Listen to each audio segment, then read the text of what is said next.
Hello, you beautiful people out there. My name is Majestic Muffin, and welcome back to Special Effects Saturday. So the day that you are seeing this, it is past 4th of July, but I want to do something 4th of July themed.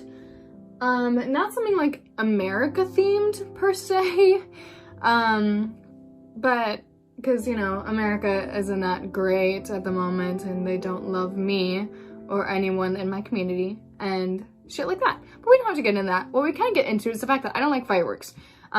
I used to like them, and then I used to not mind them, and now I just do not like them. They're really loud, they're really annoying, and drunk people use them all the time. So the look that I did for today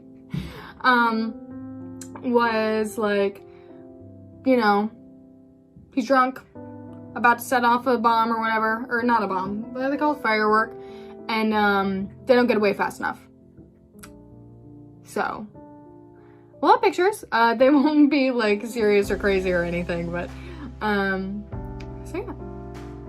Let me show you how I did this. Also, this is a bit higher than it usually is, so a lot of this was out of frame, so I apologize. But yeah, have fun.